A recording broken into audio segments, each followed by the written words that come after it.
Hello and welcome to the Film Pulse Podcast. This is episode number 236. My name's Adam Patterson. Joining me today, we got Kevin Rakestraw. How you doing, Kevin? I'm doing pretty good.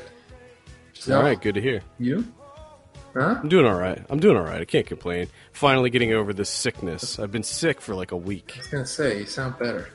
It's not fully gone yet. I still have a cough, and I'm still a little bit nasally, but I'm on the mend, which is great. But I don't know, man. This is it's lingering. It's like a lingering flu. Yeah, that's how it is nowadays. That flu just likes to hang around for some reason. Yeah. Made itself quite the residence inside my body. All right. This week on the show, we'll be reviewing Nathan Williams' thriller, If There's a Hell Below. And we'll also be looking at Jackson Stewart's Beyond the Gates. We'll also be going over some of what we're watching on the watch list, movie predictions, new on, video on demand, Blu-ray releases. Remember, you can join in on the discussion by emailing us at podcast@filmpulse.net or sending a tweet at filmpulsenet. There was a couple bits of housekeeping that I wanted to go over. Really just two things. The first is that the Fandependent Films Winter Festival is about to kick off. This one's going to be a little bit different. So if you're familiar with Fandependent Films, it's a free online film festival where all of the films are available for free. You can just watch them for free. And viewers vote on which ones that they think should win. And the winners... recently, they just did this thing where the winners actually, the number one person actually got a distribution deal out of it. So it's pretty cool. What they're doing for the winter season is actually short films. So it's going to be all short films. They're going to be featuring 60 short films, and they are taking submissions now. So if you want to submit your short film, you can just go to fandependentfilms.com/ I think it's submission, but just go to fandependentfilms.com and you'll see that there's a giant button there. Normally it is $20 to submit your film. However, if you enter promo code FilmPulse, all one word, you get 50% off. So it's only going to cost you $10 to submit your film. Nice. Yeah, so make sure you check that out. I believe the deadline is December 20th, so be sure to get your short in before the deadline. Not a lot I've noticed there, guys. Like, they told me about it, I think, yesterday. So, not giving a whole lot of notice here. You get like 10 days to submit your film. But at any rate, it's definitely worth checking out. The other thing I wanted to mention, normally I haven't been doing this for a while. We used to actually talk about our Kickstart Sunday picks on the show, but we kind of steered away from that. But this week I just wanted to briefly mention the one that we featured, and it's the Rooftop Films Festival. Well, not just the festival, but just Rooftop Films in New York City. I'm a big supporter of Rooftop Films, and they are currently looking for funding on Kickstarter for their 2017 year. Now, if you're not familiar with Rooftop Films, they're a really great nonprofit organization here in New York that they do free screenings. They give out tons of grants. They gave out they were the ones that gave Ben Zeitlin a huge grant to make Beast of the Southern Wild. They did the same thing with The Fits. They helped that get made. So they do a lot of good for the film community, and they're looking for funding to help with their 2017 year. They've been doing this for over a decade. Damn. And if you haven't been to any of the Rooftop Films events in New York when they put them on, they're great. They don't just show a movie. I mean, obviously they do it on a rooftop, hence the name.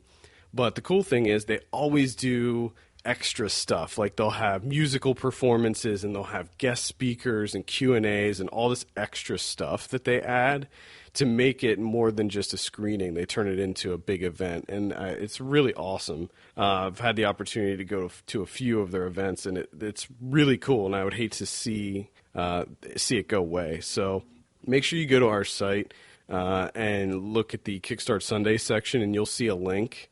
Or if you just search on Kickstarter for Rooftop Films and consider sending them a donation. All right, enough of that shilling, even though we're not getting anything out of that.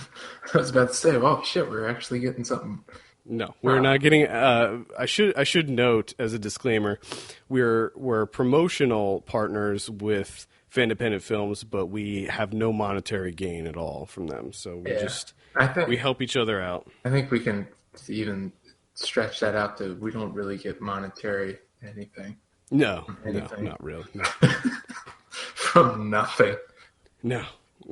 In fact, more than anything, we pay in. It's like we pay to do this. Yeah. All right, let's talk about our first film.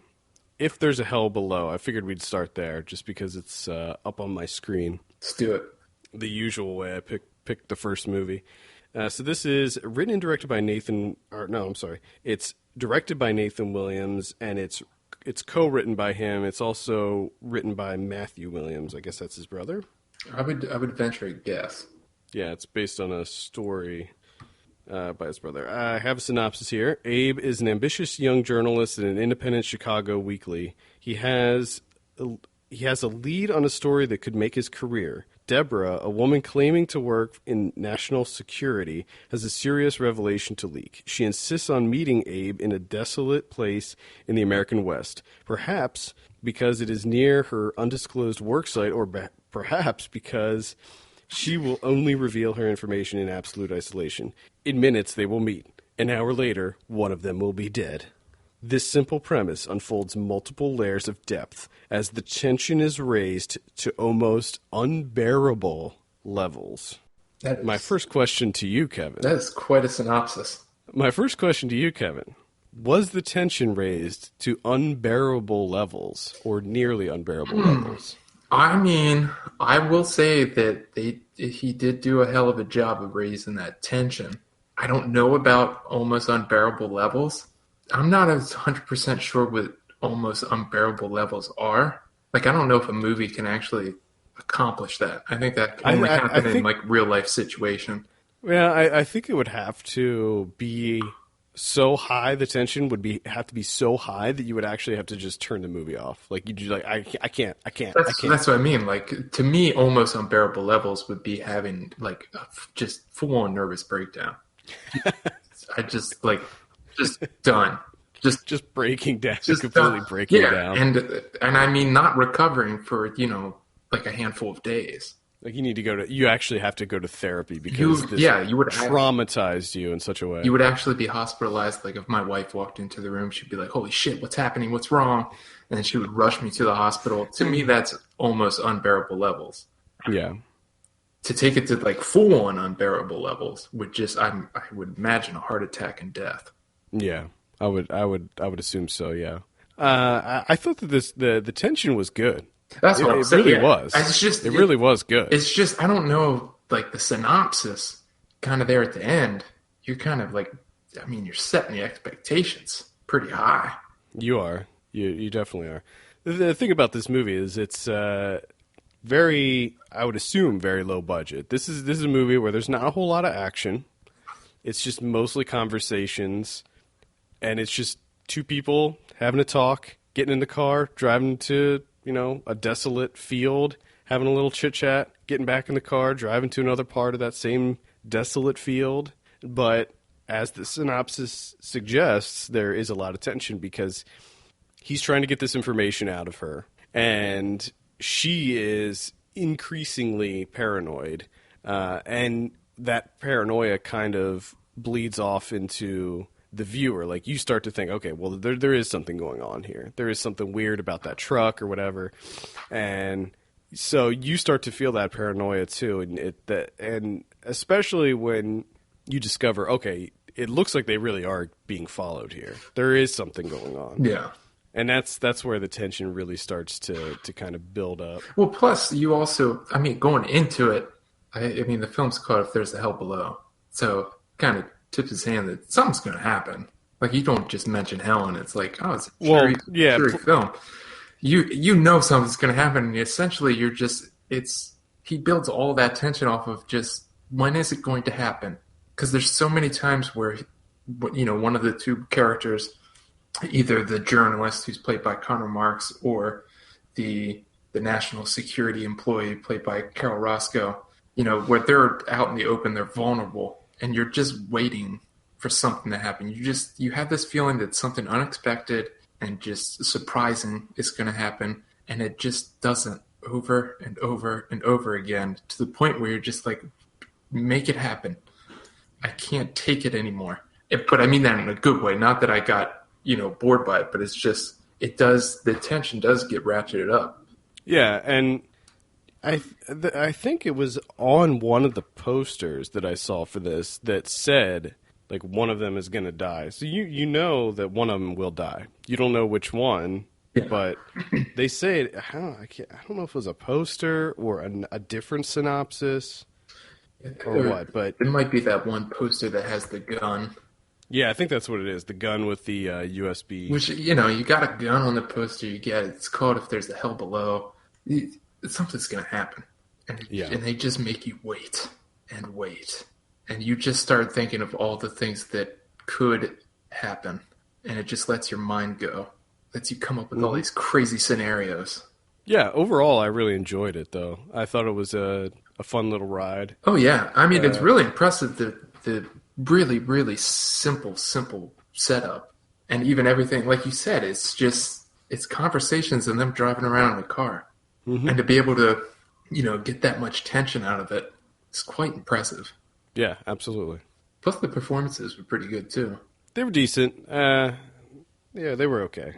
I thought that Carol Roscoe was good. At Connor Marks, I was like, not terrible. I thought the cinematography was pretty good, too. Especially with the, just kind of making that, even though it's just sort of this vast open field that they're essentially just driving around on all these empty roads, it does have a very menacing feel to it, with just like the windmills dotted. Yeah. And especially that one scene where they get really close and you have the shadow of the windmill and it cutting through the silence while they're just waiting. Mm-hmm. Yeah, I thought the cinematography was enjoyable. They really kind of played into the desolation or the vast openness of the area. There are a lot of like wide shots and things that really kind of accentuated the fact that they were so far out in the middle of nowhere. And I liked how it ended. Like, I liked how it turned out. I was a little confused, actually, by the ending. I can't really say anything because it would be giving away. Mm-hmm. It would be giving too much away. But I was confused about the very end and what transpired at the very end. I was a bit confused, too. But up until that point, I enjoyed it so much that I was like, it doesn't... Oh, no, it didn't bother me. Yeah. It didn't bother me, but I was left thinking that I missed something, or like I couldn't tell if I missed something or if it was intentionally kind of ambiguous. Yeah, which I think does lend itself like a rewatch.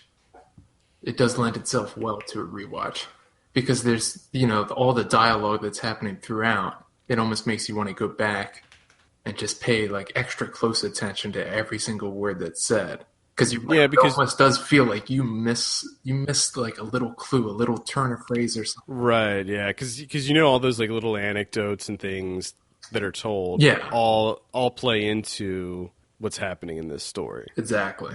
But yeah, I was pleasantly surprised. I really didn't know anything about this going into it, and I kept forgetting the title as well. Like, every 5 seconds, I would forget the title of this movie for some reason. So this is available on Amazon Instant right now, so you can go ahead and give that a rent. Let's give it a score. I will give If There's a Hell Below I'll go with the 7 out of 10 on this one. I would say like go like a 7.5 maybe. Yeah, it's a solid little movie. It is. It's very, I mean, it's so simple, but man, I just like a lot of the scenes too. Is just the patience that he has with it, that he just lets them linger. Yeah, there were a few moments.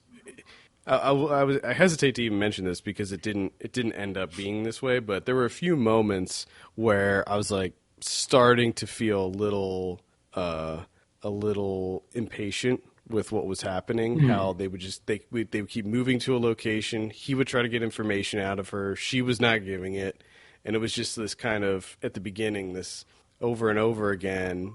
She's looking over her shoulder and being so paranoid, and he's just trying to get information, and it's like not happening. And it's like, all right, come on, just go somewhere and tell him what you're going to tell him. This is getting a little bit much. But like right when I started feeling like that, then the plot moved forward, and I was like, oh, okay, all right. Yeah, and there was a really, I thought that there's like I even hesitate to call it like a car chase, because I don't want to like throw off the expectation there, but I mean, it's the most just low key car chase that there is, but damn, that was tense for as low key as that car chase is. Well, there's that one fantastic shot when they're checking out the SUV, and then they leave, and you see behind them, you can see back in the distance that it's gone, and you're just like, what? Yeah. That scene was like really well shot and just really fun. That was awesome. All right, so that's If There's a Hell Below. Let's move on and talk about Beyond the Gates. This is directed by Jackson Stewart. I have a synopsis here. Two estranged brothers reunite at their missing father's video store to liquidate the property and sell off his assets. As they dig through the store, they find a VCR board game dubbed Beyond the Gates that holds a connection to their father's disappearance and deadly consequences for anyone who plays it. This is the continuation of the Barbara Crampton Renaissance. Yes, it is.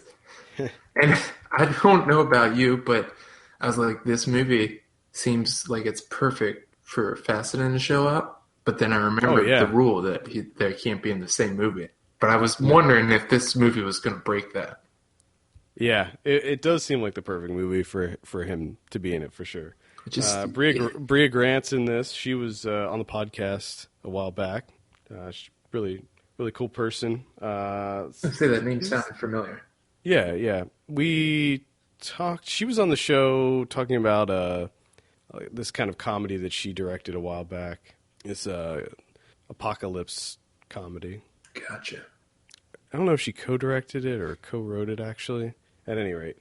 So Beyond the Gates. This is, reading the synopsis, I was like, oh man, this is right up my alley. I am loving this. I love everything VHS, and it was so funny, like when the first, I think it's the first scene of the movie, where it's when they first go into the video store and they're first looking around. Yes.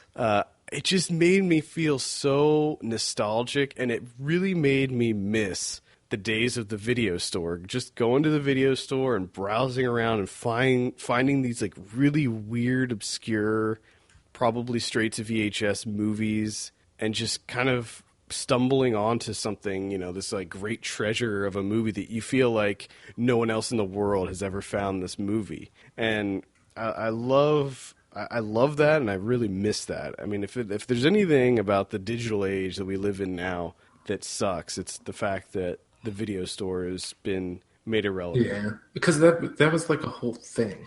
There's a whole thing of going to the video store and spending almost an hour trying to find a movie, because you would comb through every single thing. You would start with the outside wall of new releases, and then you would venture into the inside. And then, you finally pick out your movie, and then you would go get your food, and then you would go home. And it's just... Yeah, every time, every trip was like an adventure. Like, sometimes you go, like, you know exactly what movie you want to get. You're like, oh, I want to rent this movie I heard about or I read about in this magazine. And you go there, and it's either not there or it's already rented. And you're like, fuck. So you're really mad about that. So you're like, okay, well, I guess I'll look around for something else. And then you find something that's even better. Like, you just stumble on this other great movie. I miss that. I really miss that. I'm right there with you. It's not the same just combing through pages and pages of Netflix. I know. Because you just fall into a stupor where you just keep going. You're like, I'm only going to go 2 more times, 2 more pages. And then, like an hour and a half later, you still haven't picked a movie. You don't have any time to watch a movie anymore. So even if you do pick one, you can't fucking watch it. It's time to go to sleep. Yeah, I hate that. And now it's like, we cover specific movies. Like we're going to be doing this upcoming thing that we're working on where we cover a whole bunch of movies by a specific person. And it's like a retrospective thing. We're not ready to announce it yet, but trying to find those movies, right, is nowhere near as fun because it's like, okay, let me log into Netflix. All right, they don't have it. Let me log into Amazon. All right, they don't have it. Let me log into Hulu. Okay, they have one of them. Let me log into this other site. Let me do Fandor. No, it's like just not the same. It's tedious. It's tedious and it sucks. Yeah. There's almost too many options now, too. Just so many options. And then there's these like sites, like the Where to Watch site, which is the MPAA created this site in order to hopefully curb piracy. But the problem with the Where to Watch site is that it's bullshit, and it doesn't even have half of all the streaming services out there. So some movie you might want to watch, maybe it's available on Shudder. Maybe it's some obscure 80s horror movie that's available on Shudder, but they don't have that on Where to Watch, so you wouldn't know. Yeah. It's like there needs to be one site that aggregates everything, all of the streaming services, and it shows you like, oh, this is available for streaming on this and that, in addition to rental options too, like on Amazon and iTunes. Yeah. But I don't know I'm sure it'll happen eventually. I know that the new Apple TV app that's coming out, it's just called TV, I think, that does that, but just with Apple TV. Yeah.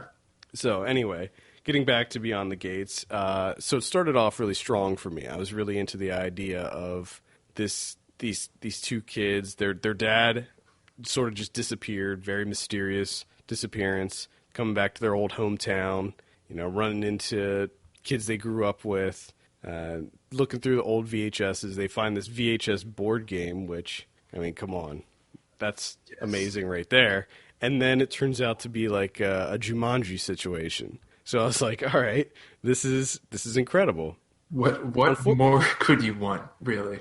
Yeah, unfortunately for me, it didn't stick the landing. I felt like for me at least, it got less and less interesting as it went on. Yes. And when I realized, like, oh, okay, so this is far less interesting than because I thought it was going to be all kinds of crazy, like, traps and creatures and ghosts and things, like, coming out of this thing.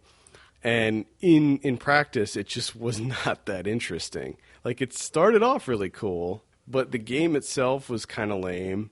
And especially towards the end when the gates opened. Yeah, I felt like there was really not a whole lot of closure with the dad. It was really anticlimactic because there's like one creature that comes out and you're like, oh, that's it. And then it turns into this like little scuffle. And you're just like, what? This is this is the climax? There's a little scuffle in the basement.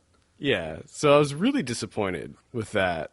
And I felt like there wasn't a lot of closure with the dad either. I thought that there was going to be something more there because it seemed like their relationship with their father was, shaky. It seemed like there were things that happened in the past that made their relationship with their father not the best. And I was kind of hoping that they would explore that a little bit more and maybe get some closure there. But the way, I guess they sort of do, but the way they do is just kind of lame, and I wasn't really into that either. So overall, I would say I was really digging the premise, and I was really digging the setup. I think that just the execution and maybe the final act, I was just like, Yeah, the final act really...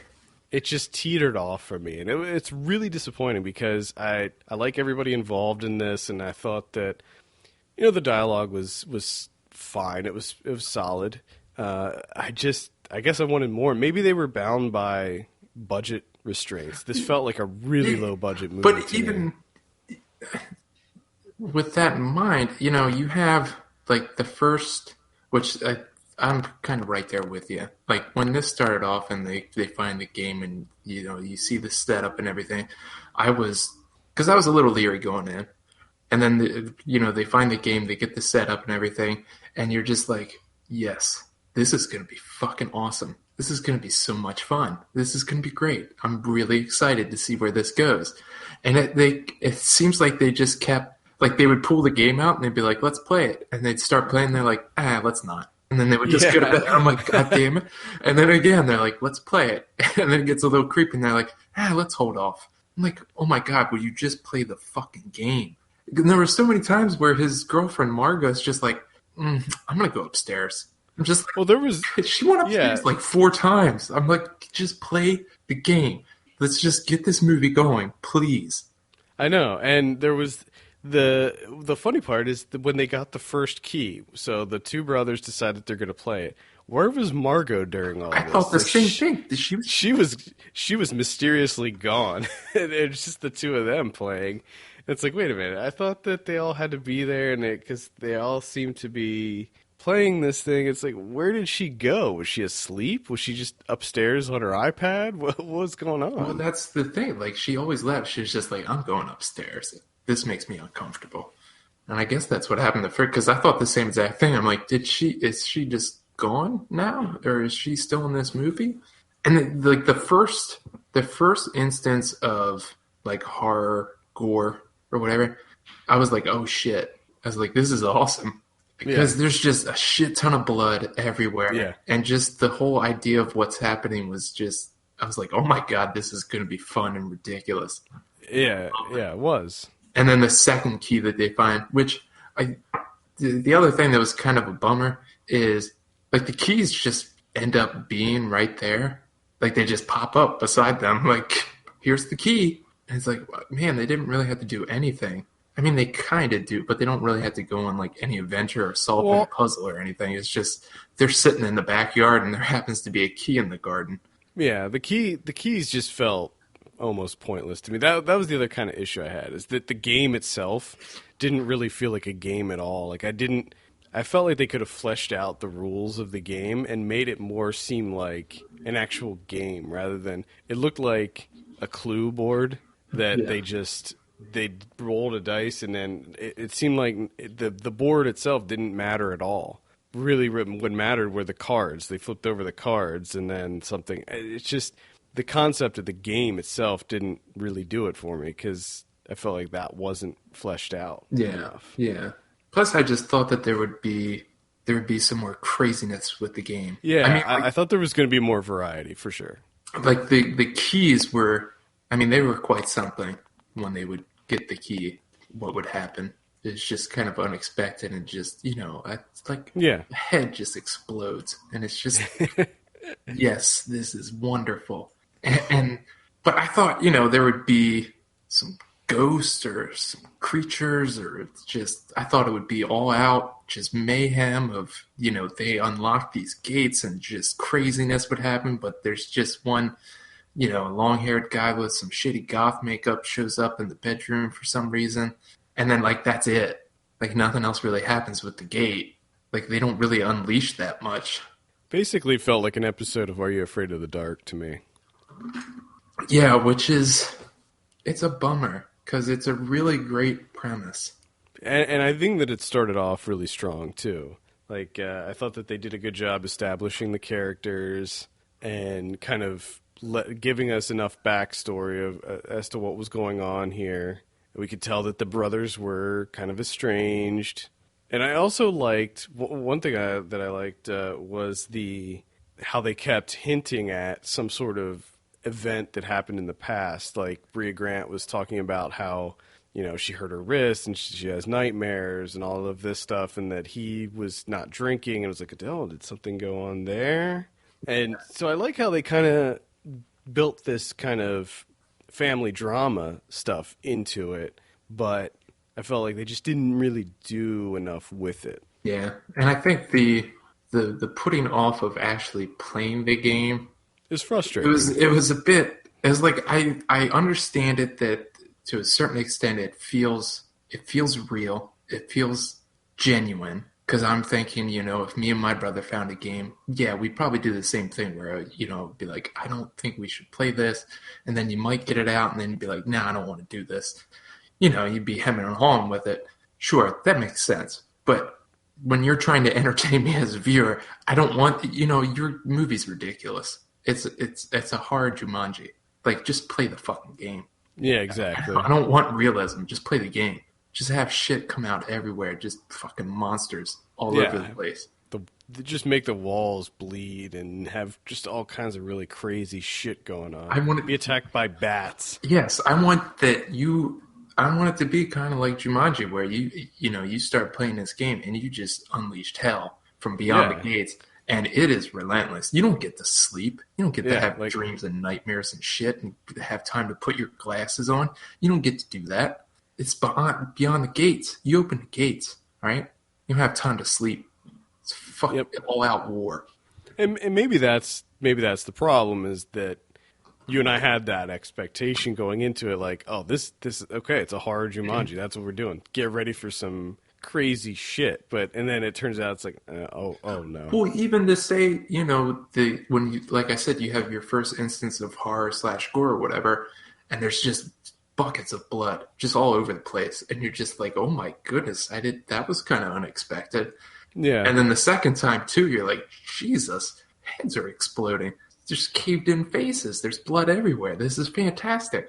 But then to have that final scene, that climax of where it's just kind of like, it's just a scuffle really, where we're just kind of like rolling around on the floor, a little wrestling action. And it's just like, well, that's what we build up towards. Yeah. Completely with you there. Very, very disappointing. It was almost there. It was almost there. It didn't quite coalesce for me, unfortunately. So let's give this a score. I think it's with a heavy heart that I have to give it like a 5.5. I think that's about where I'm sitting too. I was having fun too. I was having fun, and I just thought, please keep it up. This is going to be great. I know, and it just falls off, and just huge bummer. Because they were almost there with it, but that's Beyond the Gates. That's available now on VOD, so you can check it out. Let's move on and talk about some of what we've been watching. I think it's my turn to start it this week. Hit me. Oh boy, I saw a lot of stuff. Holy crap. Oh God. Well, I won't talk about all these. I saw The Dressmaker. This came out earlier this year. Got an award screener for this, and I'm still putting the finishing touches on my 52 films by women challenge. And I got this screener in the mail, directed by Jocelyn Morehouse. So I was like, all right, give it a watch. It doesn't really look like my thing. But I didn't really know too much about it. I knew that Kate Winslet was in it, and it was about a dressmaker in Australia, and I didn't even know what time period it took place in. Turns out it was the 50s. Okay. So, FYI. What a weird-ass movie this is. Oh, my God. I had no idea that it was like this going into this. First of all, I didn't like it, but it's such a bizarre movie. The tonal shifts that occur in this movie are like nothing I've ever seen before. That might be an exaggeration, but it is ridiculous. It's this dark comedy where Kate Winslet plays a dressmaker who was banished from her hometown as a child because the town believed that she murdered someone. So they cast her away. And she comes back to sort of like get revenge as an adult. Now, she doesn't remember because she was so young when this happened. She doesn't remember what happened. So she's also trying to figure out if she actually did kill this kid. So she's making dresses for people in town. People are starting to like her again. And all the while, she's trying to figure out if she really killed this kid.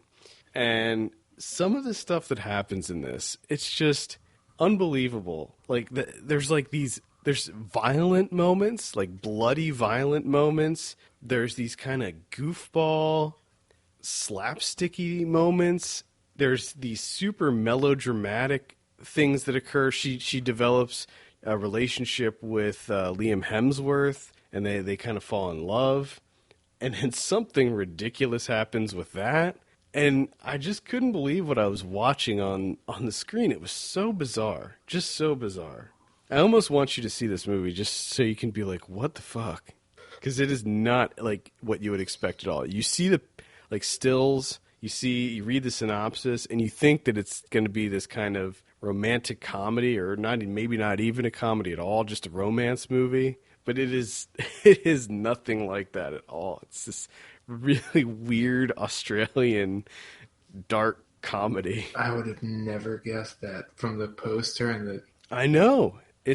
I'm telling you, it is a really, really strange movie. But because of these crazy some of the shit that happens in this movie, you're just like, what is going on? Like, I just wasn't on board with it. I get that some people, it might be their thing, like that kind of just really kind of weird comedy. But it wasn't weird as in absurd. It was just, none of it felt quite right. It also looked like shit to me. Mm-hmm. I was not a fan of the cinematography at all. It looked like, I looked it up. They used red cameras, but the quality looked so poor. Like, it just looked like soap opera quality. I don't know. But anyway, The Dressmaker is, I don't know if it's available yet on DVD or not, but was not my thing. I have a movie by a female director, Rachel Lang's Baden Baden from this year. And just ahead, number one, I suggest this movie. It was great. But don't make the mistake I did. This is currently playing on Mubi, all right? And it's part of a trilogy called the Anna Trilogy. So Rachel Lang and the main character, Anna, played by Salome Richard. It's 3 films. The first 2 are shorts. They're about 20-some minutes. For You, I Will Fight, and White Turnips Make It Hard to Sleep, which all 3 are playing on Mubi, okay? So I'm thinking this is her feature debut. For whatever reason, I'm thinking, it's not like a hard trilogy. Like, I probably don't have to see the 2 shorts beforehand. But I'm almost certain that watching the 2 shorts before you watch this is really, really helpful. Because there's a lot going on in Baden Baden where you get the sense that the director just thinks that the audience knows certain personal histories. Because it just kind of jumps around. It spends some time with, this guy that she's seeing, and then it just kind of jumps ahead and she's doing something else. And then she's with this guy, and you can sense that there's like a history between these 2 people that you should be aware of, but I have no idea what that history is because I didn't watch the other 2 films. But regardless of that, it's still rather enjoyable. It still works. I feel like I would have a deeper appreciation for it if I was more clued into what's happening here, because it kind of follows her from, I think the first short's from 2010, and then this one's 2016. So it follows her character over the 3 films. So it's kind of like, her life and everything. So the main thing is her performance is fantastic. It's a wonderful blend of like hard-hitting drama, but just also just comedy, just everyday type of comedy, where it's just like interactions and stuff like that. Like, her job is transferring people, giving them rides for this movie. She's kind of like the chauffeur, and she gets rented Porsche to do her job, and she just doesn't return it. She just keeps the Porsche, and they keep calling her like, the car hasn't been returned yet. She's like, oh, I don't know about that. It's just small stuff like that. It's just, and then like the next moment, it's just, like a heartbreaking drama. And then boom, it's back to just like comedy. I was quite surprised by it. All right. That's Baden Baden on Mubi. Yeah. Check it out. Get it. Maybe I will. Maybe I will check it out and watch the shorts beforehand. It's probably a good idea. I would do that. I saw Vamps in 2012. Uh-oh. This is with Alicia Silverstone and Kristen Ritter, directed by Amy Heckerling. It's a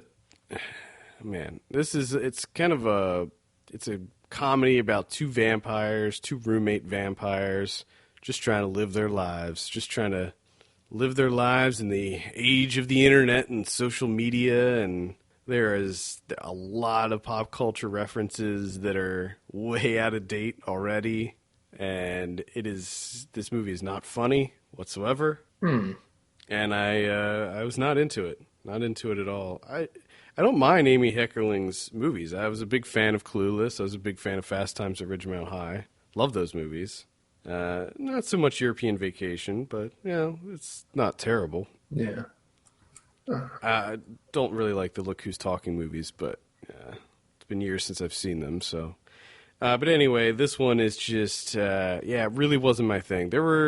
I'm trying to think if there were any moments that made me laugh at all. The only moment that made me laugh was there was Sigourney Weaver was in it. She was great. She played like the head vampire lady. Richard Lewis was in it, and he was all right. And Dan Stevens was in it. He played the love interest of Kristen Ritter. And the only part that made me laugh was this joke that he told, where because they're in college. And he goes, how many surrealists does it take to screw in a light bulb? And they're like, how many? And he's like, bicycle.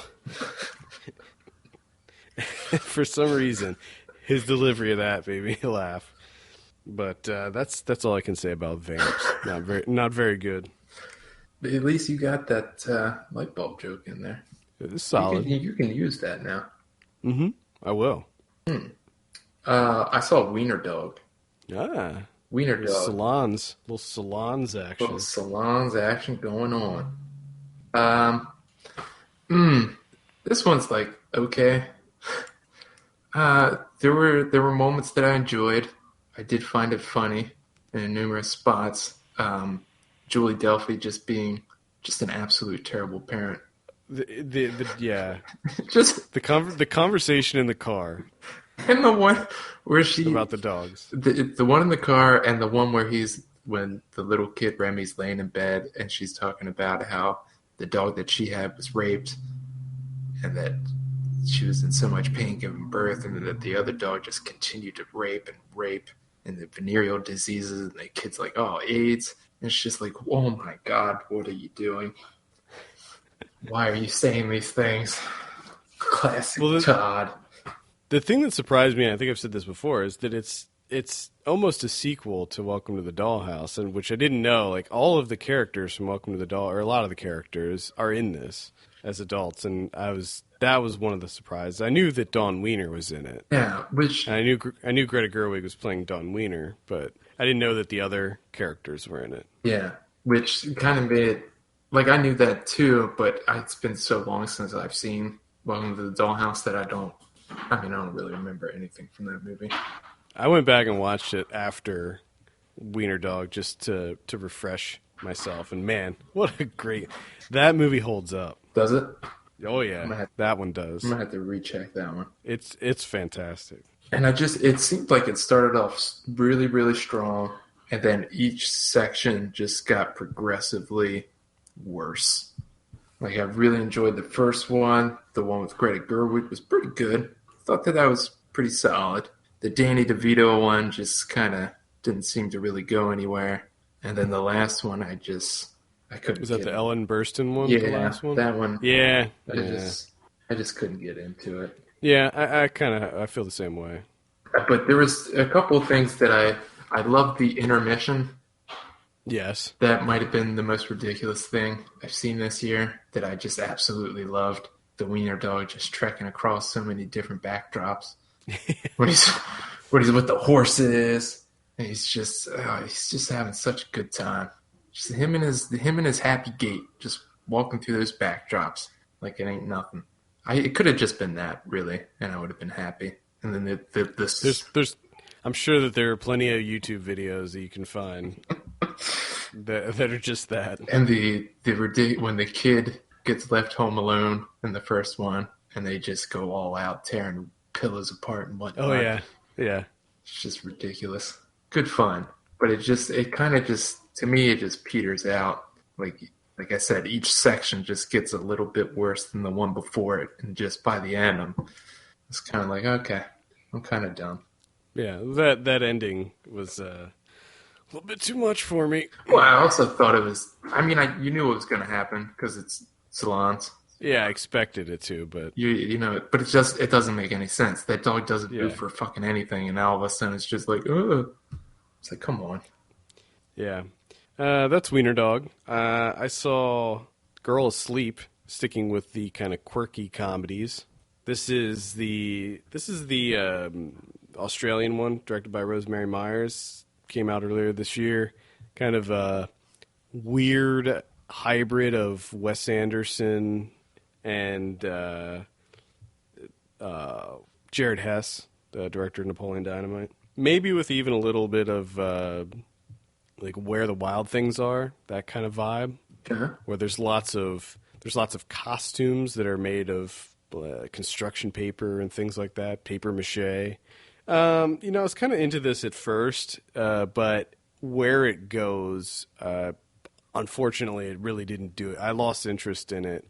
Basically, it's about this girl who is the new kid at school. She's not really fitting in. She just feels kind of awkward, and her parents decide to have a birthday party for her and invite everybody from school, and she gets embarrassed, and she gets shocked by this music box and ends up passing out. And when she passes out, she goes into this kind of dream world. It's a very Wizard of Oz-esque, where all the people in her life are different characters in this world, and it's okay. It's unfortunate because everything that was not in the kind of dreamscape I was really into. I thought it was really funny and very, very quirky. I mean, like serious cues from Napoleon Dynamite on this one, and maybe even some like kind of Taika Waititi style humor in there. But yeah, unfortunately, as soon as she went into that dream world, I was just kind of checking out. Not too into that one, but overall, it's pretty entertaining. This sounds interesting. I might have to check this one out. Yeah, if you're into Wes Anderson and the style of Napoleon Dynamite, this is it. I mean, when you see it, you're just like, oh yeah, I get what he was saying there. I mean, everybody's saying it, but yeah. But that's Girl Asleep. All right. I watched Krisha, a movie that seems to be winning all the awards right now. Is it? Did it? I thought it came out last year. Did it? Did it come out this year? Yeah, it came out this year. Must have been at the very beginning. I think so. Because what he just won, Trey Edward Schultz just won, what was the award he just won? I guess it played Cannes 2015. Yeah, because he won the Breakthrough Director Award at the Gotham Awards. When, this year? Yeah. Oh, okay. So this is another movie that starts out really strong. Essentially a family getting together for Thanksgiving. Guess what? This family, a bit dysfunctional. They're not a tight-knit group. Some stuff happened in the past that they don't really let you in on. But you just know that Krisha, she turned her life around. This is her shot. This is her shot to, have this big Thanksgiving with all the family members. And as you can imagine, it goes where you would expect it to go. And at first, it works because of essentially the execution of it all. The cinematography, the way it's shot, the music, it's all really disorienting. But as time goes on, it almost seems like he kind of loses control with what he's doing here, and he kind of starts to experiment a bit too much with what's going on because there's not a whole lot going on with the story, with the narrative. So it seems like he's kind of overcompensating with the camera work, and then we start getting a bit too Malicky, where we're just kind of like camera's just kind of floating around and just floating through the fields. It's just floating through this. The house that they're staying at is fucking ridiculous. It's so huge. I've never seen a house this big. Good Lord. And there's just cameras and it just tilts up and maybe gets a glimpse of the light in the ceiling, which I don't know why you would do that and put it in a movie. That's just kind of ridiculous. Seems a bit unnecessary. And we're just kind of floating through. And and then towards like the very end where it kind of culminates, where it goes, it seems like this might have been the aim or the intent. The stylized filmmaking kind of just falls away, and it kind of gets like gritty because I guess the atmosphere calls for it to just all of a sudden get gritty and just abandon the stylized filmmaking, and it just felt like it came out of nowhere, and it just felt like it didn't fit. It just felt like it became a completely different movie. And it just seems like, because they don't really discuss a lot of like what the past is. Like, you have an idea, but you don't have a full-on understanding of what happened. And for me, at least, I'm just like, damn, this is a bunch of rich people overreacting. Like, chill out. Like, let's just chill out, okay? Chill out, bro. Let's just cool it, It's not the way things would happen in my family, but I mean, it's definitely worth checking out. It's another one of those movies where it kind of, falls apart at the end. Yeah, it's unfortunate because I was really excited to see that one. I didn't get a chance to watch it yet, but I think you'll enjoy a lot of it. I'll be interested to see what you think of towards the end of it. Yeah, definitely. And that's Krisha. I saw Of Dolls and Murder. This is a documentary by Susan Marks. It's about forensics, and it kind of goes through the history of criminal forensics and how crime scene investigation has evolved over the years. And it focuses on this woman by the name of Frances Glessner Lee. And what she did in the 30s and 40s was she basically made what are called nutshells. Basically, it's dolls, like reenactment. She would recreate crime scenes using doll furniture and dioramas. And when you see these things, they are incredible. The meticulous accuracy that she created with these crime scenes, and they're very morbid, but they were used as a teaching tool because she grew up within this very wealthy family, and she was actually not allowed to go to college. She wanted to go to college very badly. She was not allowed to go to college, so she kind of compensated by just starting to do this, and then she ended up becoming an honorary, I think she ended up becoming like a captain or something, because she became an expert in forensics, and she created these nutshells, as they're called, in order to help teach forensics. And basically they're still using them actually to this day. They're in Baltimore, I believe. And it's narrated by John Waters, so that's definitely a plus. But unfortunately, the movie itself it's not. The only entertaining parts I found were when they were talking about the nutshells and showing them, because they are fascinating. They are really fascinating. I mean, they're works of art. I mean, they're so cool. But they kind of sidestep that and talk about CSI a lot, the show CSI, and how the show is how it's affecting forensics in real life and the accuracy of the show and all of this stuff. And I was just, I don't care. Like, I didn't really care about that. It just wasn't that interesting. It's a pretty poorly made documentary too. Like, it just doesn't look great, but the information is somewhat compelling. So maybe a light recommend. You know what? I would say if it sounds interesting at all, just look up Frances Glessner Lee and look at you can look at photos of some of the nutshells that she did. She did like 40 of them or something. That's the good part of it. Yeah. But the documentary itself, I would say no. But you can watch it for free if you want. It's on YouTube. It's called Of Dolls and Murder. I might have to look up those nutshells. Yeah, I think you'd be interested in them, definitely. That's all I got. I'm done.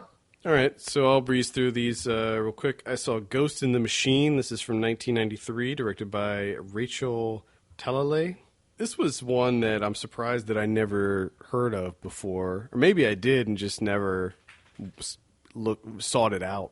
It's a thriller. It's like a horror thriller about this serial killer called the Address Book Killer, which is Yes. it's utterly ridiculous. Through a series of events, he ends up getting killed, and his consciousness goes inside of a computer. Yes. And he's able to like hop from computer to computer and sort of go into electronic devices and like haunt these electronic devices. So it's sort of like Shocker, the movie Shocker. It's sort of Transcendence, that Johnny Depp one, which I didn't see, but it seemed similar. This sounds amazing. Maybe a little bit of Lawnmower Man sprinkled in there because it's all about technology. Like the main character is this young kid. It's like this 13, 14-year-old kid, and he's all into computers, and he's into virtual reality and all of this stuff. So it's so 90s. There's lots of internet references. Like this is back when the internet just started to become a thing in homes. Yes. So there's like scenes where there's this one scene where this he gets home from work and he's trying to log on to the internet and it's doing the dial-up stuff, and then he gets terrorized by this guy that's invaded and that's in his computer. Super cheesy. Oh God. Really fun. It sounds incredible. Oh, the other movie that it reminded me of is actually Final Destination. And the reason I say Final Destination is because what he does, because he can't just kill people directly. So he kind of sets up these Rube Goldberg death, machines sort of that cause people to get killed. But yeah, it's pretty great. It's terrible, but it's amazing. So, yeah, I would recommend checking out Ghost in the Machine. I saw Christine. I imagine that you'll be seeing this one before the end of the year. Oh, so yeah. I'm pretty excited for this one. I'll keep my comments brief on this one. Wasn't that into it, honestly. Okay. We'll talk about it later, but it really didn't do it for me. There were certainly aspects that I liked a lot. The performances were solid, but I was just like, It was okay, I guess. Was it a story that needed to be told? I'm not sure. I didn't see Kate Plays Christine, and I have a feeling that the way they go about it is probably a lot more effective. But I liked Antonio Campos's directing in this. I thought he did a really good job. I saw Fatal Frame. This is the movie adaptation of the video game series. Which one? Yeah. 2014? Yeah. Oh, boy. Yeah, this is directed by Mary Asado. This one was interesting in that it is nothing like the video games. It's so loosely connected to the video games. The video games were terrifying. Yes. Now, I don't even know how many of them there are these days, but the one that I think we played, Fatal Frame 2, is for PlayStation 2 maybe, or yeah, I think it was PlayStation 2. Remember that? And it just scared the shit out of you and me and Ryan. Just a horrifying game. Horrifying. Absolutely. This movie is not horrifying at all, and I wouldn't even classify it as a horror movie whatsoever. It's more of a teen drama, if you can believe that. It's about it takes place in a girls' boarding school, and there's this one girl, this very popular girl that everybody loves. And for some reason, she locks herself in her room for months. She's been locked in her room for months. And she refuses to come out. Well, what starts to happen is girls start to go missing, and a bunch of them end up dead. And so it's sort of like this mystery, but it's also this kind of weird, almost lesbian love story. It's a very odd movie, but I liked it overall. It had a really great score to it, too. The music was really good. It just wasn't at all what I expected. There is a supernatural element, and which is okay. It's not scary at all. Like, I don't even know if it's meant to be scary necessarily. Yeah. But there's something that happens towards the end. Once you find out what's going on, there's this giant info dump of exposition at the end that just explains everything. And I was just like, you guys couldn't have come up with a more organic way to present this. I mean, it's just like the last 20 minutes of the movie, straight info dump. Nice. And I was just like, all right, it's a little too much. And the motivations of one of the specific characters, I'm just like, I am not buying this at all. But either way, I found it to be pretty entertaining. So I'd give Fatal Frame light recommend. The only other one I'll mention is OJ, Made in America. Oh, yeah? Yeah. So I watched that this weekend, the 463-minute documentary on OJ Simpson. It's out of control. It is a long movie. But here's the thing. It's probably one of the best documentaries, probably the best documentary of the year. It's fantastic. I thought I wasn't too interested because I felt like I knew pretty much everything that I needed to know about O.J. Simpson and the trial and all of that stuff. One thing, this doesn't just focus on the trial. It focuses on his entire life. It starts actually, I think it starts when he's playing football at a city college and then gets recruited to USC. So that's kind of where it begins, and it goes all the way up until now, like present time when he's in jail right now.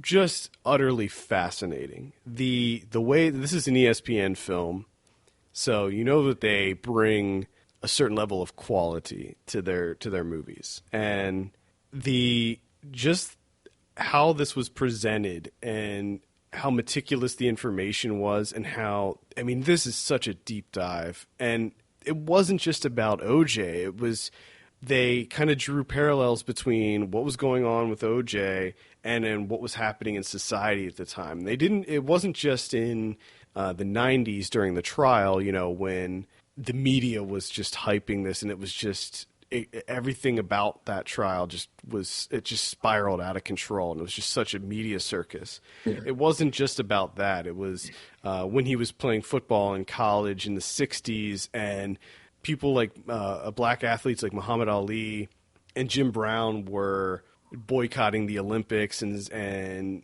saying that they're not going to play anymore because they were protesting against the draft and Vietnam, and they were getting involved in the civil rights movement, and OJ just didn't want any of that shit. Like, he was like, nope.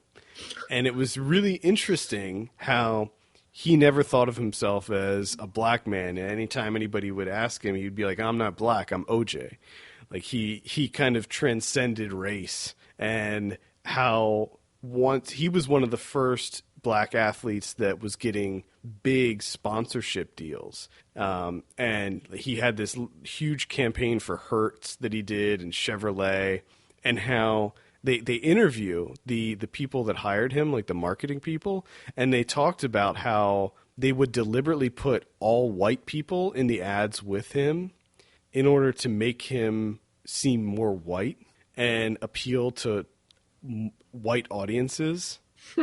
So it was just fascinating how he was sort of groomed into this white culture, and like where he lived was predominantly white when he went and played pro football, and then when he started his acting career, and just how he assimilated himself into white culture. And then the trial happened, and the whole trial was about race. I mean, that's why he won, or why he was found innocent, rather, because what happened with Rodney King, and this was sort of, the jury was predominantly black, and it was a lot of people surmise, and actually they interview the jurors, and one of the jurors just flat out says it was because of Rodney King. I said he was innocent because of Rodney King.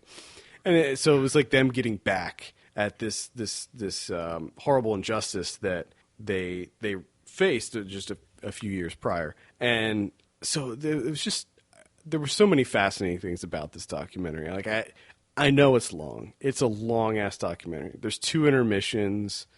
and it's quite a time commitment, but it's I know.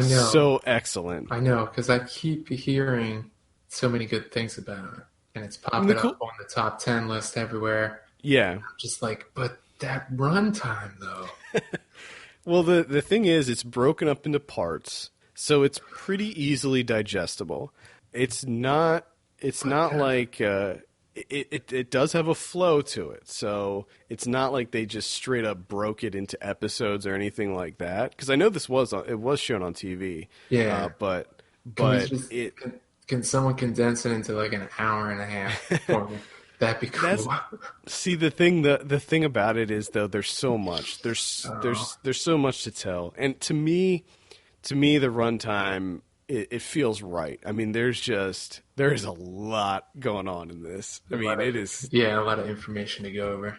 and it's a huge career. I mean, like I said, they start from his freshman year at college and go all the way up until now, and he's what in his 60s or whatever. So it's a big movie, and It wouldn't. It is funny because it's one of those things that if you broke it into episodes and threw it up on Netflix, I would devour that shit in like day and a yeah, half. exactly. But But but if you put it all together and you're like, hey, this is a film, I'd be like, no fucking way, I ain't doing that. yeah, so I got it in the mail, and it's on two DVDs. It's Holy split onto shit. two DVDs, and Jesus. and on the front they have their runtime, and it's like the first disc was like 3.5 hours, and then the second one's like 4, and I was just like, oh man. But I want to tell you, I did it all in one day. On Saturday, I did it all. I did take a break. I took a really long break Wow. in between, but I watched the whole first disc, and then I came back and watched the second one later in the evening. Wow. But it's fantastic. Can't speak highly enough about it. It's great. All right, let's move on and talk about some predictions. Last week, Office Christmas Party, you said 52, I said 56, actual 43. Okay. All right. La La Land. Something about that. I don't like the title. I hate that. I hate it. I hate it. You said 91. I said 94. Actual 96. What? Yeah. Jeez. Next week we got a big one. What's that? Rogue One, a Star Oh, Wars story. oh boy. I'm so excited. I love this. Such a vague subtitle. A Star Wars story. Aren't they all though? Aren't they Well, all Star Wars I stories? think that the a Star Wars story is supposed to designate it It's not like a from the main story. gotcha. Because something tells me that they're going to be all of the side ones are going to have a Star Wars story in them. Gotcha. I think they're all going to have that subtitle. They should. It'd be weird if they didn't. I hope it's just this one.